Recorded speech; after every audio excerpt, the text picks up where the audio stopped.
Bonjour à tous, bienvenue dans cette émission spéciale entièrement dédiée au Salon de l'Auto. Vous le verrez tout au long de cette émission, ce 91e Salon de Bruxelles est sans doute un des plus complets jamais organisés. Si nous sommes là aujourd'hui, c'est avant tout pour découvrir les nouveautés présentes ici au Ezel. Alors que le show commence et on ouvre avec les véhicules de loisirs. À tout seigneur, tout honneur, nous commençons notre tour par les premières européennes. Premier arrêt chez Subaru qui dévoile la 4e génération de son Forester. La recette de base ne change pas, Subaru continue de jouer la carte des 4 roues motrices. Le constructeur japonais annonce par contre du nouveau en matière de performance, de sécurité et de respect de l'environnement. Et d'environnement, il en est encore question ici, chez BMW, n'est-ce pas Christophe? Effectivement, c'est un paramètre important pour BMW. Depuis 2007, nous avons le programme Efficient Dynamics et nous présentons ici au Salon de Bruxelles, en première mondiale, la BMW 320d Efficient Dynamics Edition. C'est une voiture qui, malgré ses 163 chevaux, ne développe que 112 grammes de CO2 par kilomètre. Donc c'est effectivement une voiture parfaitement adaptée pour le marché belge et international. Et puis ce ne sera pas la seule première européenne que BMW présentera ici au cours de ce salon de Bruxelles. Exactement, nous avons une première européenne puisque nous avons la Z4 qui est revisitée, si je peux dire, elle est remise au goût du jour. Et puis surtout, elle arrive avec de nouvelles motorisations, dont une, la version Z4 S-Drive 18i, qui devrait particulièrement intéresser le public belge. On est avec une voiture qui est en 2 litres, de 156 chevaux et une consommation de 6 litres 8 seulement. Autre marque importante au sein du groupe, c'est Mini. Et là aussi, on peut s'attendre à du nouveau. Effectivement, Mini est très important, ne cesse d'augmenter ses ventes. Et là, nous présentons la Mini Paceman. C'est en fait la 7e voiture présentée par Mini. C'est une 3 portes qui est présentée soit en version traction, soit en 4 roues motrices, avec une voiture qui va être présentée ici au salon, qui est la Mini John Cooper Works Clubman, et qui est une voiture effectivement très sportive, puisqu'elle arrive avec 218 chevaux. Chez Toyota, la ligne de la nouvelle Auris est plus épurée. Elle gagne en personnalité. Le Verso reçoit également un nouveau visage. Visuellement, ces lignes réduisent la hauteur tout en augmentant la longueur et la largeur. Avec ses ailes proéminentes, ses porte-à-faux courts et son profil large et abaissé, la nouvelle Mazda 6 revendique une belle assurance. D'emblée disponible en berline et en break, la Mazda 6 s'offre un 2 litres de diesel disponible en version 150 et 175 chevaux. On reste en Asie avec Kia et son Carens. Jadis considéré comme le monospace compact de la gamme, il a bien grandi, suffisamment en tout cas pour être proposé en version 5 et 7 places. Plus proche de chez nous, Skoda lance sa Rapide à mi-chemin entre la Fabia et l'Octavia. Malgré sa silhouette de berline, c'est bien un haillon qui donne accès à un coffre de 550 litres. Du mouvement, il y en a également chez Seat. La marque présente 2 nouveautés, la Leon et la Toledo. Toledo qui sera commercialisée un peu plus tard dans l'année. La Leon est présentée en première nationale sur le stand et elle représente effectivement à elle seule toutes les valeurs diffusées par la marque. Elle allie à la fois le design, le dynamisme, le confort, la fiabilité et c'est cet ADN-là que nous voulons transmettre à notre clientèle. La Toledo sortira en Belgique dans le courant du mois d'avril, mais présentée au public durant le Salon de l'Auto en avant-première. C'est également une voiture en laquelle nous croyons, qui diffuse les valeurs de la marque. Le confort est toujours très important pour notre clientèle. Il y a beaucoup d'espace. C'est un modèle qui a connu un franc succès par le passé et qui revient à nouveau sur le marché. On reste au sein du groupe avec Volkswagen et sa Golf, 7e du nom. Immédiatement identifiable, elle propose des rendements énergétiques optimisés, gage de consommation revue à la baisse. De son côté, Audi revoit son A3 Sportback en profondeur. Si ses dimensions extérieures n'ont pratiquement pas changé, son empattement s'est étiré de 58 mm, ce qui fait progresser l'habitabilité. Audi, toujours, ajoute le S de sportivité à son SUV moyen, le Q5, pour obtenir un SQ5 surprenant. Car sous son capot, ne cherchez pas de gros V8 essence. Vous n'y trouverez qu'un V6 TDI fort de 313 chevaux tout de même. Des SUV de ce gabarit, il y en a des tas à Bruxelles, mais pas tous aussi puissants. Prenez par exemple ce Honda CR-V au look revisité. Il faudra attendre septembre pour découvrir son petit moteur 1,6 litre diesel. Chez Ford, le nouveau Kuga a été conçu pour offrir plus d'espace, plus de confort et plus d'équipements de sécurité. Et puisqu'on parle d'équipement, ne ratez pas aux côtés de ce sportif Juke Nismo, le Nissan Qashqai 360 truffé d'innovation. À l'occasion du salon, Nissan sort une version spéciale, le Qashqai 360 degrés. Qu'est-ce que c'est en fait? C'est une vue globale autour de la voiture, donc qui nous donne les informations, tout ce qui se passe autour de la voiture. L'avantage, c'est qu'on a 4 caméras ici en dessous des rétroviseurs, dans la calandre, ici à l'arrière, et puis le tout. Donc toutes les images sont transportées sur le petit écran dans la voiture. Donc on a toutes les informations, toutes les données sur la voiture. C'est un système très avancé de GPS. Mais en même temps, donc ici on a une caméra de recul, mais en même temps on a donc les 4 caméras qui nous montrent vraiment où la voiture se positionne et s'il y a des obstacles autour du véhicule. Toujours dans le segment des SUV mid-size, mais dans un registre plus baroudeur, notons la présence du Suzuki Grand Vitara récemment revisité, ou encore de ce Volvo V40 Cross Country décliné dans une version n'émettant que 99 grammes de CO2 par kilomètre. Mais l'attraction de la catégorie, c'est sans aucun doute le Freelander. Celui-ci gagne en agrément et en style, avec des lignes et un équipement revalorisé, une nouvelle console centrale et un 4 cylindres essence pour remplacer avantageusement l'ancien V6. Il envolerait presque la vedette à son grand frère, le mythique Range Rover. Un cran en dessous du Range Rover en termes de tarifs. En tout cas, je vous présente Hyundai Santa Fe. Et je vous présente Savinia également. Alors cette troisième génération a pris de la bouteille, on dirait. Oui, tout à fait. On peut voir que le nouveau Santa Fe a vraiment changé de look. On le voit devant, à l'arrière, du côté. L'habitacle est plus fort. Il y a plein de technologies premium à l'intérieur. C'est vraiment un pas en avant. Et aussi un positionnement plus haut de gamme. On change un peu le public. C'est plus un public qui roule des longues distances, qui veut rouler à l'aise, qui veut se sentir comme chez soi dans son fauteuil et même encore mieux. Plus anecdotique sur le marché, le SsangYong Rexton W a également fait son brin de toilette et adopte un moteur diesel de 155 chevaux. À l'autre bout de la chaîne des SUV, on trouve le Mokka. Opel a opté pour des lignes attrayantes et des fonctionnalités haut de gamme. Le Mokka est disponible en transmission intégrale ou en traction. Et en plus du Mokka, Opel présente ici une voiture haute en couleur, Michel. Oui, avec la dame qui fête ici sa première belge. C'est la première fois qu'elle est montrée en Belgique. Donc avec Adam, Opel en fait s'intègre dans un nouveau segment pour lui. Pour nous, on n'était pas encore présent. C'est celui des petites compactes, puisque ce véhicule fait en fait 3,70 m de long. C'est 30 cm de moins que notre Corsa, par exemple, pour se donner une idée de sa taille. Et puis ces possibilités de personnalisation, puisqu'avec les différentes possibilités à la fois intérieures et extérieures, on cite le chiffre de 30 000 configurations avec intérieur et 60 000 extérieurs. Comme vous voyez sur les murs, les différents accessoires que vous pouvez choisir. Et quand est-ce qu'on pourra la trouver dans les showrooms? Eh bien, elle arrive dans la deuxième moitié du mois de février. Elle arrivera dans les salles d'exposition du réseau Opel. Preuve que les constructeurs prennent le problème de mobilité au sérieux. Des petites citadines comme l'Opel Adam, le salon en regorge littéralement. À commencer par cette rafraîchissante Ford Fiesta proposant 7 moteurs, tous sous les 100 grammes de CO2 par kilomètre. Plus longue, plus basse et plus large que sa devancière, la nouvelle Renault Clio est pourtant plus légère. Également présentée en version break, elle donne le coup d'envoi de la nouvelle identité de marque en matière de design. Et pour sa part, la 500L soigne sa modularité. Oui, et puis la famille 500 s'agrandit. On avait la 500 qui est bien connue, la 500 Cabriolet, donc maintenant la 500L. Et cette famille va encore s'agrandir dans le futur avec une voiture encore un petit peu plus grande, mais qui pourra favoriser le transport de 7 passagers. Et pour l'instant, 5 passagers peuvent s'installer très confortablement, que ce soit à l'avant ou à l'arrière. Et puis quand on parle de modularité, il y a 1500 combinaisons possibles à l'intérieur de la voiture. Ça, ouais. Exactement. Donc ça permet à quelqu'un qui fait ses courses ou qui veut bénéficier à plein de ses loisirs, d'adapter la configuration de la voiture à ce qu'elle souhaite réaliser.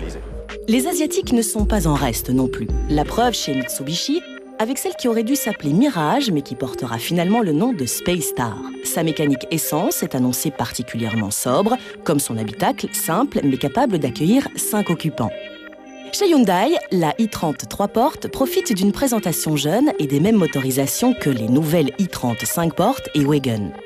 De son côté, Kia étoffe encore sa gamme Ceed avec la ProCeed 3 portes au caractère dynamique tant à l'intérieur qu'à l'extérieur.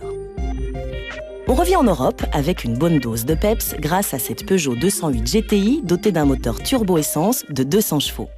Cette 208 GTI que l'on pourra retrouver chez les concessionnaires dès le printemps. Peugeot qui vient également d'annoncer la sortie d'un nouveau sacré numéro. Oui, absolument. Quelques semaines seulement après cette 208 GTI, il y a un nouveau numéro qui s'ajoute dans notre gamme, qui s'appellera Peugeot 2008, donc un 0 en plus. Ce qui veut dire une voiture sur base de 208, mais à l'architecture haute. Donc ça sera un petit crossover compact. Très sympa dans la ville, mais aussi sur route ouverte. Donc une voiture très pratique avec un design qui va vraiment se faire remarquer et dans un segment qui a vraiment la cote chez nous. Donc on est très content de faire ce rajout à notre gamme. Une voiture qui n'est pas présente ici au salon, du moins pas dans sa version définitive, non, mais bien dans sa version concept car flashy. Un peu flashy, oui, effectivement, mais on va changer la couleur pour la version définitive, rassurez-vous. Et sa version définitive sera pour la première fois présentée au printemps aussi également. Ces concept cars font partie intégrante des grands salons internationaux, comme ici à Bruxelles. Ils sont parfois complètement fous, souvent annonciateurs de nouvelles technologies. Et en tout cas, ces prototypes attirent toujours les regards. Ça sent le lancement tout proche pour cette Lexus LFCC, un coupé premium de taille moyenne. Conçu pour avaler l'asphalte, cette LFCC reçoit en effet un nouveau 4 cylindres essence de 2,5 litres couplé à un moteur électrique compact et puissant.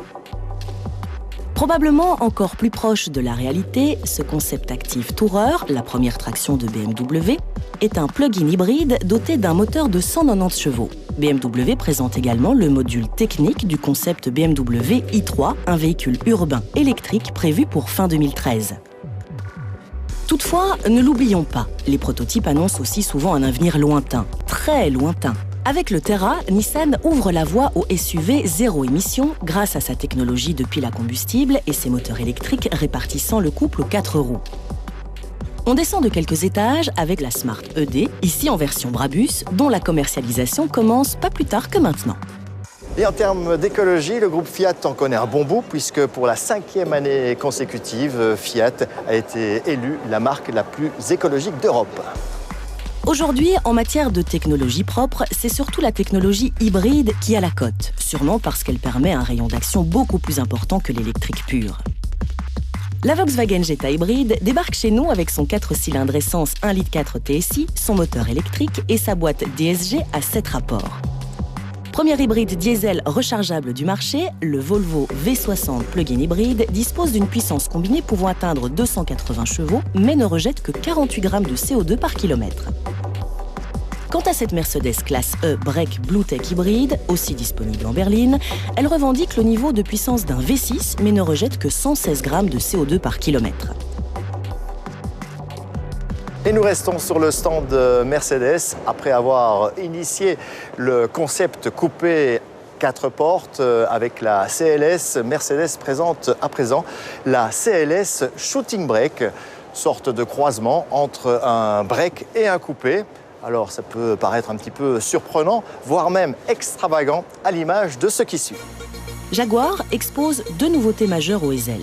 La première, baptisée XF Sport Brake, renforce la polyvalence de la berline XF, dont elle est dérivée. Proposée de série avec un amortissement piloté, elle est animée par un 2 litres de diesel associé à une boîte automatique à 8 rapports. Dans un tout autre registre, la F-Type fait une entrée remarquée sur notre marché. Cette voiture a des fondements stylistiques très purs, ses proportions sont parfaites. En fait, nous voulions concevoir une voiture de sport classique dans la longue lignée des roadsters anglais. Si son dessin est si simple, c'est parce que son architecture est très pure. Dans un dessin, les proportions sont essentielles car c'est la première chose que l'on remarque lorsque l'on aperçoit une voiture dans la rue ou dans le rétroviseur. Les détails ne sont perceptibles que lorsque l'on s'en approche. Cette voiture a des proportions parfaites. Cette voiture est magnifique. Dans un tout autre genre, la Citroën DS3 Cabrio hérite d'un toit découvrable en toile. Manœuvrable électriquement jusqu'à 120 km/h, ce toit souple peut se positionner en 3 niveaux d'ouverture sans jamais gêner les passagers arrière. Autre petite voiture décoiffante, c'est la Volkswagen Beetle Cabrio. Voilà qui perpétue une histoire entamée juste après-guerre avec la coccinelle cabriolet. Oui, c'est une longue tradition chez Volkswagen que d'avoir des versions cabriolet. La coccinelle, évidemment, était l'icône du cabriolet. C'est d'ailleurs la forme automobile la plus connue au monde. Et puis, il y a eu d'autres cabriolets. La Beetle cabriolet d'aujourd'hui est le 3e cabriolet dans la gamme Volkswagen à côté de l'Eos et de la Golf. Et qu'est-ce qui change alors par rapport à la coccinelle qu'on a connue avant? Alors, tout, sauf les éléments de cœur, c'est-à-dire la ligne extraordinaire dessinée par Ferdinand Porsche, que Walter da Silva, le designer actuel, a reprise, a modernisé pour refaire, pour garder l'esprit, mais faire une voiture technologiquement complètement différente. Alors, elle est plus spacieuse, elle est plus sûre, elle consomme moins, bien entendu, et elle s'ouvre plus vite. En 10 secondes, on est cheveux au vent et au soleil, et ça peut se faire jusqu'à 50 km/h. Donc, elle est plus pratique. Voilà pour ce petit tour des nouveautés présentes ici au salon. Je vous propose de faire une petite pause, mais restez avec nous, car il y aura encore de grandes surprises dans la deuxième partie. À tout de suite.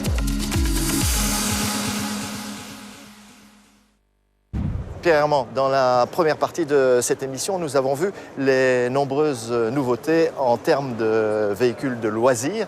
Alors, c'est de nature à attirer du monde, ça, non? Effectivement, on a cette année-ci plus de 130 000 m² avec toute une série de véhicules, toute une série de premières. Il y a de quoi réaliser son rêve ici au salon et donc Drive Your Dream. Oui, justement, c'est le thème du salon, Drive Your Dream, qui prend toute sa nature cette année. Oui, tout son sens. Tout son sens, tout à fait, parce que Drive Your Dream, c'est réaliser vos rêves. On a 7 salons, donc tous ceux qui auront une passion liée avec la mobilité pourront la réaliser au salon. Alors par exemple, on aura quoi? On aura les véhicules classiques, les véhicules utilitaires où les carrossiers, le plombier, l'électricien pourra venir faire adapter son véhicule pour le transformer en un véhicule, par exemple un marchand de glace ou quoi aux caisses. Puis on va avoir le salon de la moto, ça c'est 2 palais, c'est pas négligeable, de très beaux salons, les scooters, les motos sportives, les motos de cross, les motos de course. Et puis on va avoir alors là, pour les plus un petit peu ceux qui sont plus sportifs, le salon du vélo. Donc ça, si on fait le compte, on arrive à 4 salons. À ça se rajoute le salon Dream Car avec les 50 plus belles voitures du monde, mais là c'est le 2e week-end. Et puis on a le salon du camion pour les professionnels, avec là les trailers, les voitures, les gros camions, les plus petits camions. Et puis j'en oublie pas un, c'est le 7e ciel, puisqu'on a le salon de l'aviation avec l'aviation légère, qui sera là en fait dans le Palais 10 pendant toute la durée du salon.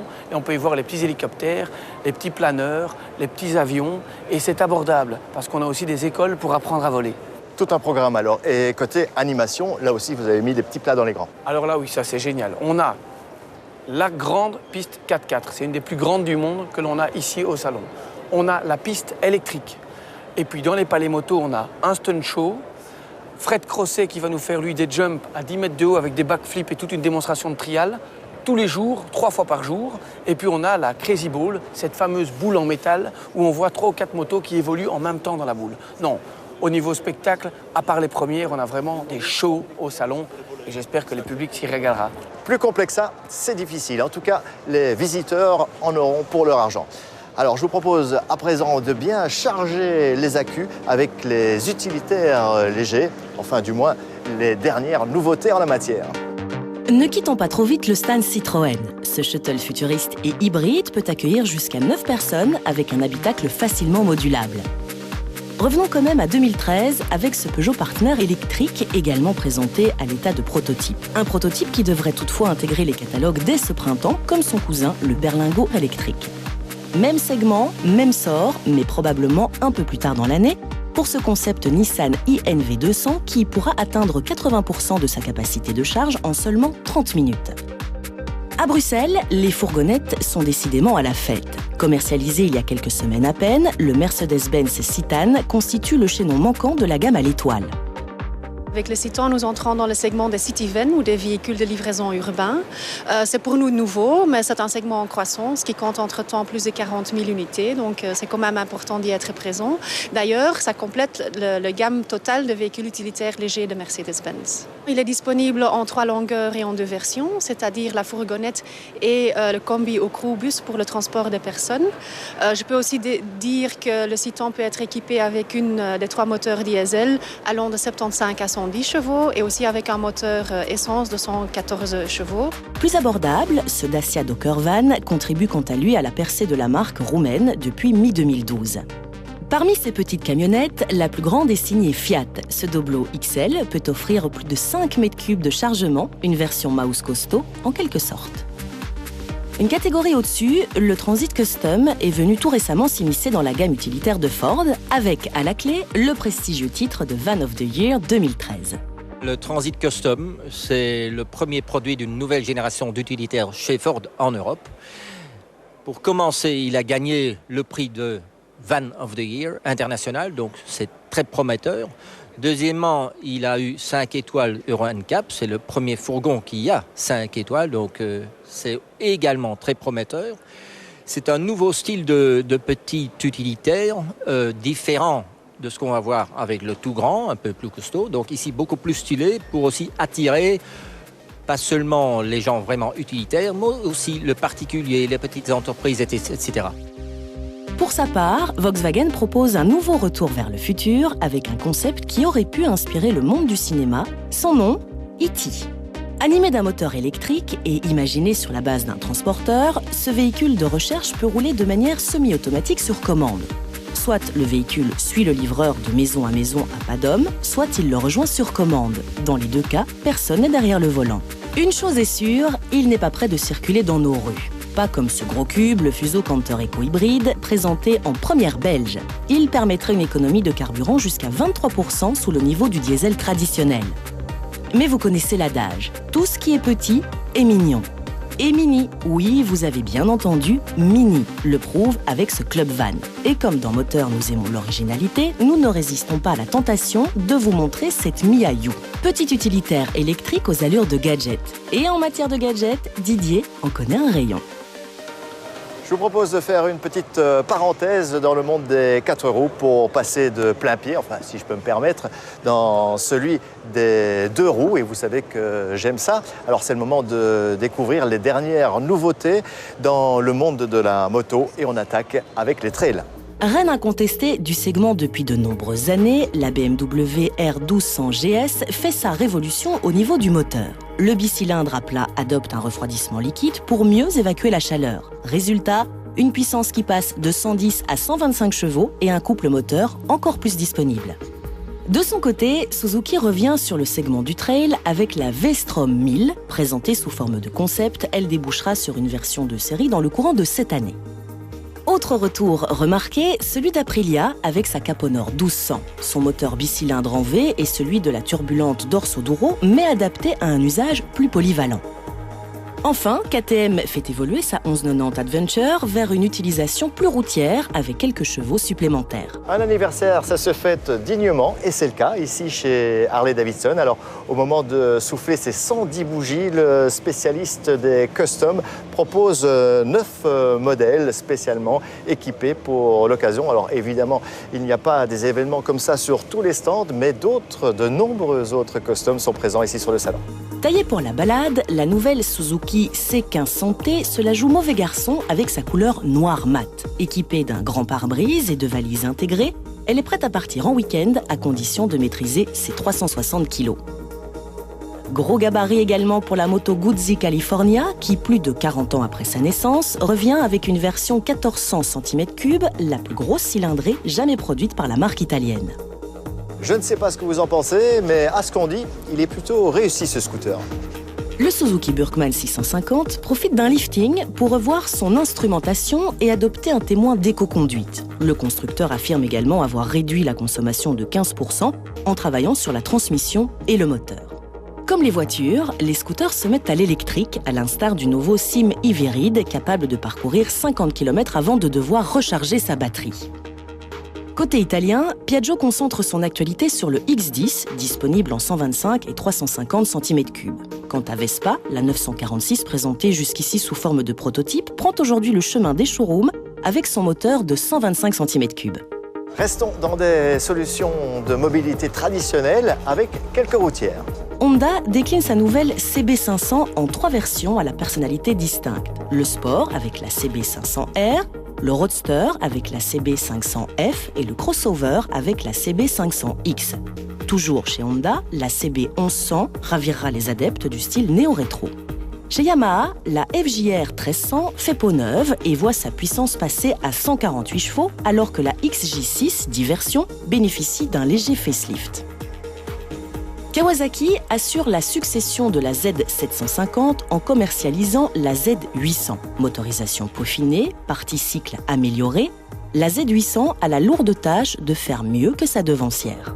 Nous ne pouvions clore ce chapitre consacré aux motos sans une bonne dose d'adrénaline. Si vous voulez de l'adrénaline, vous allez en avoir avec cette nouvelle Ninja ZX6R de Kawasaki. Gonflée à 636 cm3, soit 37 cm3 de plus que la 600, cette super sportive se veut plus exploitable au quotidien, notamment en ville. Bourrée de technologie, cette Ninja est équipée d'un anti-patinage réglable et d'une sélection des modes de puissance. Chez Triumph, la Daytona R gagne quelques chevaux et adopte un nouveau cadre plus léger pour une agilité accrue. Elle hérite en plus d'un ABS de série pour plus de sécurité. La prestigieuse marque de moto italienne MV Agusta élargit sa gamme Brutale avec une version 800 cm3. La bête ne pèse que 167 kg pour une puissance de 125 chevaux. Et si ça ne vous suffit pas, Ducati propose désormais sa 1199 Panigale en version R avec 195 chevaux au programme. Et la transition est parfaite des motos super sportives vers les supercars.